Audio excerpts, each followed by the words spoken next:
بسم اللہ الرحمن الرحیم۔ آج صبح کا آغاز اس بہترین پوسٹ کو دیکھنے سے ہوا۔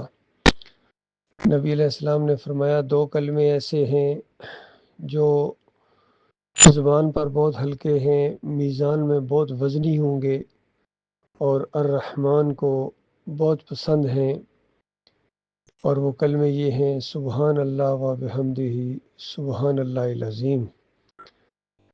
یہ بخاری رحمۃ اللہ علیہ نے اپنی حدیث کی کتاب میں سب سے آخری روایت یہی لائے ہیں۔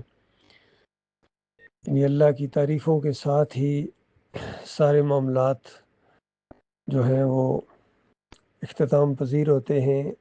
آغاز کیا انہوں نے اپنی حدیث کی کتاب کا کہ عملوں کا دار و مدار نیتوں پر ہے۔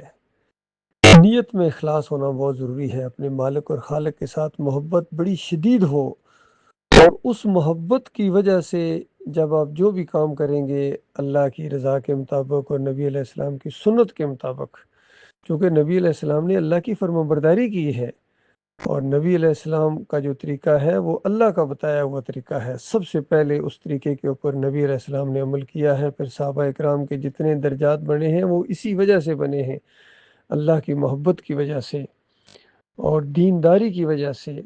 سمعنا واتانا کہا کرتے تھے، جب اپنے مالک کی بات سنتے تھے کہتے تھے سمعنا واتانا، مالک ہم نے آپ کی بات سنی اور ہم بالکل اطاعت کریں گے۔ اس انداز سے جب وہ ابھرے ہیں اور آگے آئے ہیں تو پھر اللہ تعالیٰ نے ان کے ذریعے رنگ جہاں بدلی کیا ہے۔ اب جب کبھی کوئی انقلاب آئے گا، دین دوبارہ اپنی اصلی حالت میں قائم ہوگا، خلافت قائم ہوگی، ایسے جوانوں کے ذریعے، ایسے مومنوں کے ذریعے جو اپنے مالک اور خالق کے اس طرح گویا دیوانے ہوں، لوگ ان کو دیوانہ سمجھیں، اس قدر اپنے مالک اور خالق سے محبت کریں اور فرما برداری کریں۔ اور پھر نیچے جو آیت دی گئی ہے اس پوسٹ کے اندر، سب اسم ربک الاعلی، یہ ایک سورت کی پہلی آیت ہے کہ اپنے مالک کی بڑائی کا اعلان کرو، اپنے مالک کی تسبیح کرو۔ کہیں فرمایا صبح شام اسی کی تسبیح کرو، کہیں فرمایا مالک کی شان کسی جاننے والے سے پوچھو۔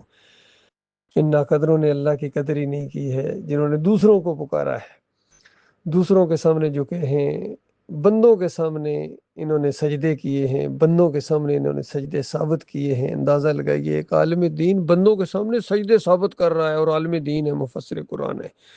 اس طرح ان کی مت ماری گئی ہے، حالانکہ تمام انبیاء نے اللہ کو سجدے کیے، اسی کی طرف بلایا، اللہ کو رکوع کیے، اللہ سے محبت کی، شدید محبت کی انبیاء نے، اور اپنے مالک کے اشاروں کے اوپر دوڑنے والے، اپنے مالک کی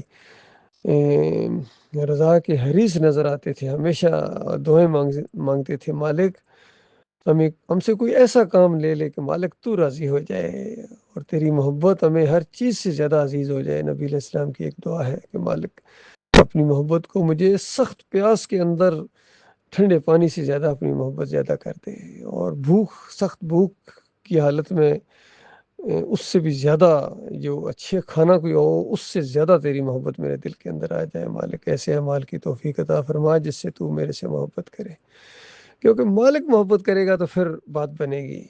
یہ یک طرفہ ٹریفک نہیں چلتی ہے۔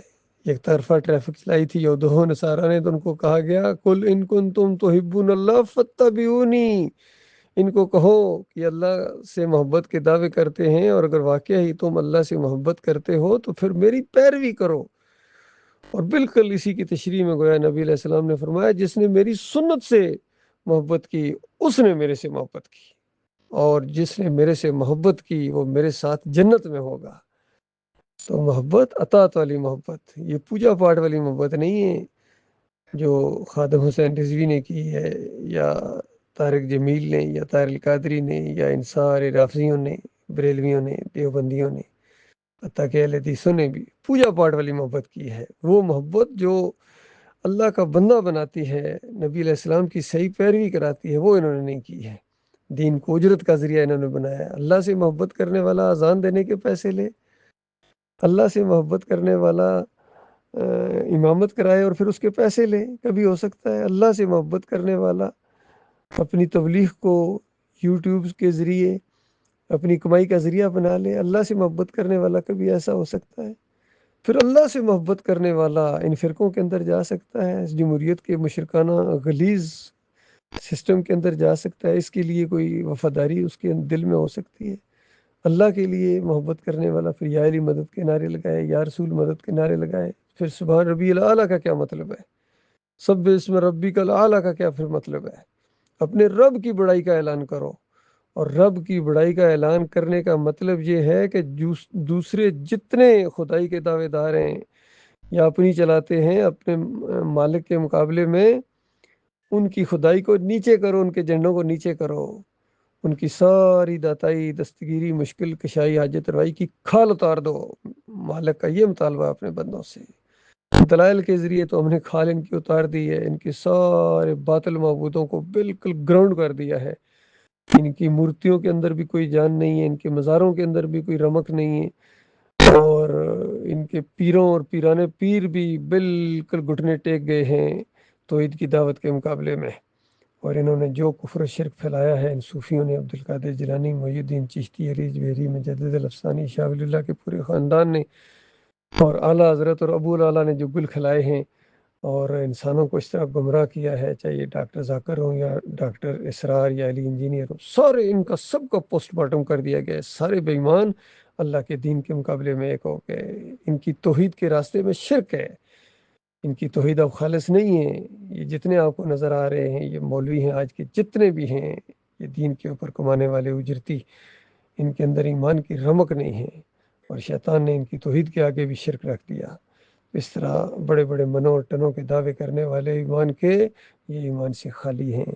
اللہ تعالیٰ ایمان خالص کی محبت ہمارے بھائیوں کے دلوں میں پیدا کرے، اور ایسے مخلص مومن جو اللہ کے ساتھ محبت کرنے والے ہیں، مالک ان کا دل میری طرف پھیر دے اور میرا دل ان کی طرف پھیر دے، اور ایک مضبوط جماعت اس زمین کے اوپر بنے، مومنوں کی جماعت، مخلص مومنوں کی جماعت۔ اب بالکل وقت قریب ہے، پوری دنیا کے حالات بتا رہے ہیں کہ یہ توحید کی جو دعوت اٹھی ہے اللہ کے فضل و کرم سے، یہ غلبے کے لیے اٹھی ہے۔ یہ تو میرا اور میرے ساتھیوں کی خوش نصیبی ہے کہ ہم اس کے ساتھ چمٹ گئے ہیں، اور اس آخری دور کے اندر یہ توحید کی دعوت ڈاکٹر عثمانی رحمۃ اللہ علیہ کے ذریعے جو اٹھی ہے، یہ بالکل حق دعوت ہے۔